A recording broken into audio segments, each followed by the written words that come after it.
After being spoilt with back-to-back UFC events with calf kick TKOs, what better time to take a quick look at the technique that has emerged as one of the best evolutions to MMA striking in some time. While not exactly a new idea to kick the lower part of the leg, as we can see Ricardo Arona using it over a decade ago, it was recently popularised in MMA by Benson Henderson. Henderson used the kick to great effect, however despite getting much of the credit for bringing the kick into the light, one of the first instances we see of the kick's true damage potential is James Krause vs Jamie Varner. Krause attempts a normal thigh kick, however Varner brings his own calf into the path of the kick by attempting to check. Immediately we see Varner's foot taken over by foot drop. The nerves in the lower leg are incredibly susceptible to damage, and we've seen quite a few instances of a fighter getting foot drop almost immediately after taking a calf kick, even if it seemed to only glance, such as in DJ Cejudo 1 or Chandler Primus 1. Or after a prolonged beating to the area, such as Lima vs Rory. While targeting the thigh is traditionally prioritised in kickboxing or Muay Thai, as you can see from these Muay Thai highlights, often the brunt of the kick will land on the calf as the opponent attempts to raise their leg to check, and it leads to frequent stoppages here as well. In these sports, most stances are designed to keep more weight in the rear foot to allow the front leg to check kicks, and specifically targeting the lower part of the leg will mostly be met with the opponent's check or missing entirely if they pull their leg away. Unlike MMA, fighters in these sports are also not concerned about ending up on the ground, and will not hesitate to swing as hard as they can at all times. This makes the calf kick even more applicable to MMA, where keeping the leg low to the ground is better keeping a strong base, as you don't need to lift your leg as high to hit them, and the height and range of the kick makes it difficult to cleanly catch.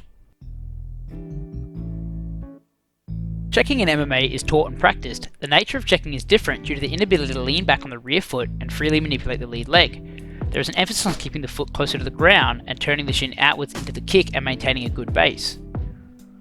While leg kicking is still improving in MMA, it is worth noting that it is far less punishing in large gloves to throw naked kicks before shelling up expecting a counter. In MMA, the lack of cover from the gloves makes this much tougher, and getting caught on one leg can be fight-ending, and so the need for timing kicks is far greater.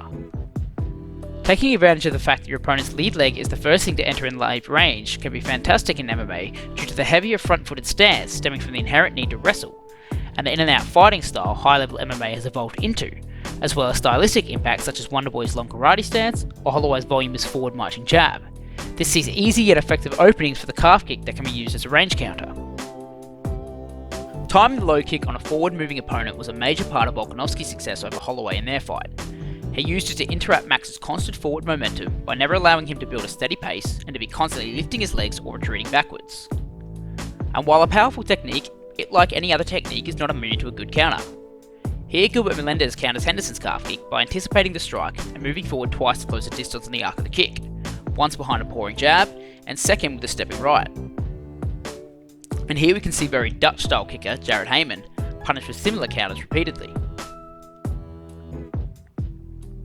Another popular method is to push the opponent backwards and kick out the trailing leg, or simply take massive swings of both legs as the opponent attempts to move backwards or laterally. The kicks can be loaded up on with power, knowing the opponent is retreating and not in position to counter you, and they are vulnerable to being pushed to the cage and can often be left with only one side to escape. Cejudo used this to shut down Cruz's movement very well, and had him jumping to avoid the kicks even. The timing and range of these kicks are what make them great tools for MMA, as they can be landed from further away than the traditional thigh kick. It's emerged as a sniper-like weapon that can drastically affect an opponent with a few well-timed shots from a safer range. And recently one of the best leg kickers in the sport, Justin Gaethje, expressed his thoughts stating he no longer bothers throwing to the thigh and prefers the calf kick due to its effectiveness. I look forward to seeing many more stoppages via leg kick in MMA, and I'm excited to see what counters are adopted going forward. Thanks for watching, I hope you found this video fun, and if you'd like to stay up to date with what I'm working on, please follow me and let me know what you thought.